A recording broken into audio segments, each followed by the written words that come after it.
खासतौर से जिस तरीके से मीडिया में हम देख ही रहे हैं कंसोलिडेशन काफ़ी है इस समय, और बड़े नाम मतलब ऑब्वियसली देखिए इस पर थोड़ा सा बात करना बियॉन्ड पॉइंट मुश्किल हो जाता है, क्योंकि हम भी उसी सेक्टर से बिलोंग करते हैं। हाँ। और वो जो दो बड़े प्लेयर्स हैं उनमें से एक प्लेयर हमारे भी चैनल को ओन करता है, कंट्रोल करता है, तो इसके लिए ये थोड़ा सा एक हो जाता है। लेकिन इशू ये है कि बहुत महंगा स्टॉक है, लेकिन उसके बाद भी चल रहा है। अच्छा, एक तो दृश्यम 2 ने ज़बरदस्त कमाई की है, उसका एक बहुत बड़ा फैक्टर है।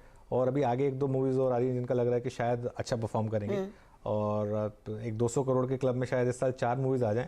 कश्मीर फाइल्स ऑलरेडी थी, ब्रह्मास्त्र आ चुकी है, और एक ये है जो भी चल रही है दृश्यम 2, और एक वो शायद नेक्स्ट मूवी पता नहीं, मैं नाम भूल गया हूँ कौन सी है, लेकिन उसके बारे में भी कह रहे हैं कि वो शाहरुख खान वाली मूवी आना बाकी है। वो तो अगले साल आएगी। अगले साल आएगी वो।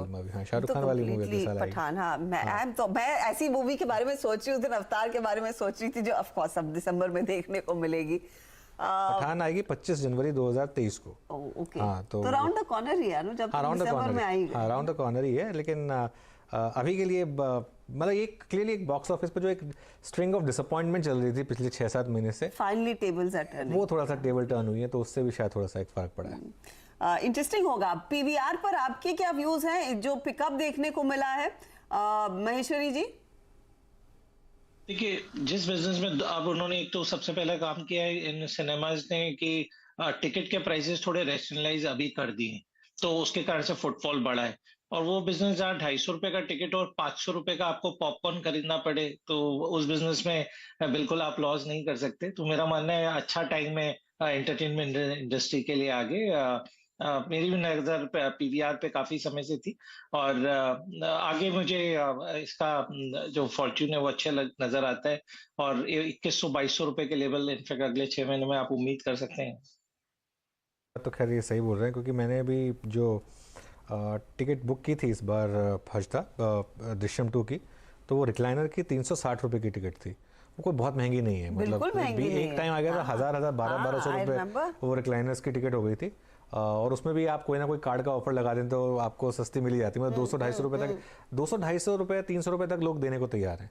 वो जो 1000-1200-1800 रुपये एक बार एक लेवल पे आ गई थी टिकटें, और उसके ऊपर आप जाके साथ में पॉपकॉर्न और वो उसमें वो 3-4 हज़ार रुपये का सीधा एक बार में एक्सपीरियंस, वो थोड़ा सा खलता था।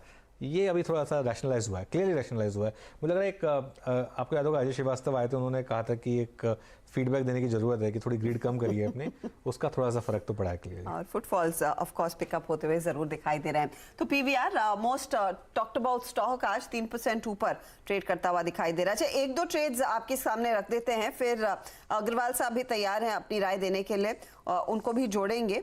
सरकारी बैंकों में अचानक फिर तेजी बढ़ती हुई दिखाई दे रही है, और ये छोटे टिकट साइज वाले स्टॉक्स तेजी दिखा रहे हैं। बैंक ऑफ इंडिया स्क्रीन पर लेकर आइएगा। Nifty bank by the way अब फिर से 80 पॉइंट्स ऊपर है। तो निफ्टी बैंक में ना बहुत ही वॉलेटाइल, बहुत वो यो ट्रेड कहते हैं ना, वो देखने को मिल रहा है। लेकिन पीएसयू बैंक इंडेक्स अब ऊपर खींच रहा है अपने आप को। बैंक ऑफ इंडिया में तेजी, आपका सेंट्रल बैंक में तेजी, आईओबी में तेजी, 3-4% पिछले 5-10 मिनटों में स्टॉक्स ऊपर आ रहे हैं। यूको बैंक में यही है, लेकिन पंजाब नेशनल बैंक देखिए वो 4% ऊपर है अब, और बैंक ऑफ बड़ौदा गावा साहब का तो 172 के आसपास ट्रेड कर ही रहा है। अमित, इन सरकारी बैंकों में छोटे वाले जो हैं डबल डिजिट वाले, उनमें से कोई ट्रेड आपको इस समय भा रहा है? या तो आप पीएनबी या बैंक ऑफ इंडिया पर नजर डालें, उसमें कुछ है क्या? डेफिनेटली हर्षिता, मेरी नजर जैसा कि आपने कहा इन दोनों पे ही है। पीएनबी का स्ट्रक्चर काफी पॉजिटिव है। इन दोनों बैंकों में अगर देखिए, bank of India and PNB, इन्होंने 10 डेमा पे अपना रेस्ट किया और वापस अपटेक इसमें आ रहा है। पीएनबी का लगभग 10 डेमा 49 के आसपास आता है। जब तक वो होल्ड करता है, मुझे लगता है पोजिशनली इसमें 58 से 59 के लेवल्स देख सकते हैं। सिमिलरली बैंक ऑफ इंडिया का 10 डेमा इज लगभग around 79 rupees. Bank of India का भी स्ट्रक्चर काफी पॉजिटिव है, और इसमें भी एक पुलबैक पे, इस पुलबैक पे पोजीशन बनाई जा सकती है for targets of 87 to 88 rupees. Okay, चलिए, तो बैंक ऑफ इंडिया इनफैक्ट अच्छे खासे मूव इस समय आते हुए 3 PM मूव की भी तैयारी करेंगे। थोड़ा सा तो मार्केट इंडिकेशन दे रहा है कि वापस अपसाइड पर आएगा। मिड कैप इंडेक्स में ज़बरदस्त तेज़ी इस समय, करीब 1% का मूव मिड कैप इंडेक्स में आता हुआ। निफ्टी भी वापस डे हाई की तरफ जाता हुआ, एग्जैक्ट डे हाई पे नहीं है लेकिन कोशिश कर रहा है डे हाई पे जाने की। और बैंक निफ्टी अब कंट्रीब्यूट कर रहा है, जो बैंक निफ्टी 100 पॉइंट नीचे था अब वो 100 पॉइंट ऊपर है। और आईटी में तो खैर ज़बरदस्त तेज़ी हम सुबह से देख ही रहे हैं। अब हमारे साथ पाइपर सैरिका के फाउंडर और फंड मैनेजर जुड़ गए हैं, Abhay Agarwal. Abhay ji, good afternoon, thank you so much जुड़ने के लिए। सर, पहले तो मैं शायद आपसे पहली बार बात हो रही है, ये पाइपर सरिका नाम चुनने का क्या मतलब लॉजिक है, एक थोड़ा एक्सप्लेन कर दें अगर, क्योंकि मैं आपसे पहली बार बात कर रहा हूँ इसके लिए। Anuj ji, thank you so much for inviting me. आपसे बात करके मुझे बहुत अच्छा लगा। मैं देखता रहता हूँ आपको टीवी पे, ऑब्वियसली बहुत फॉलोअर्स हैं आपके, मैं भी हूँ उसमें, तो मुझे भी बहुत अच्छा लगा पहली बार आपसे बात करके। पाइपर सरिका एक एसेट मैनेजर है, पीएमएस है हमारा, एक एफपीआई है मॉरिशस में, और दूसरे भी फंड्स हैं। बेसिकली पाइपर सरिका जब हमने स्टार्ट करी थी तो पाइपर मींस ब्लैक पेपर, और सरिका का मतलब होता है self in Italian Roman language. तो इंडिया की सबसे पुरानी ट्रेडेड कमोडिटीज हैं ब्लैक पेपर और सिल्क, तो हमने कहा कुछ ऐसा नाम रखें जो रिफ्लेक्ट करे इंडिया के एंटरप्रेन्योर्स को, इंडिया के कॉमर्स को, तो उस हिसाब से ये नाम हमने रखा। काफ़ी इंटरेस्टिंग हर्षिता, आपको पता था? नहीं, I had absolutely no idea. कुछ ना कुछ नया सीखने को मिलता है रोज। अच्छा, तो एक काम करते हैं, फिर बात करते हैं फिर आपके फंड के बारे में। मैं देख रहा था कि काफ़ी बड़ा एक्सपोजर है आपका ये न्यू एज स्टॉक्स में। जोमेटो हो गया, या फिर Info Edge, even Dixon, India Mart, platform वगैरह कंपनियां वगैरह हैं। आप काफ़ी बड़ी बेट ले रहे हैं इन स्टॉक्स पे। नहीं, ये हमारा इसमें नहीं है, कोई भी ओनरशिप नहीं है। डिक्सन है, इंडिया मार्ट एक टाइम पे होता था, वो हमने करीब मार्च में एग्जिट कर दिया था।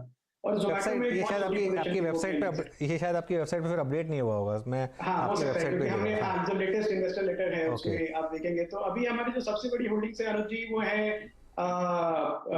Lemon tree, CMS info system, angel broking, CDSL, camps, Apollo hospital,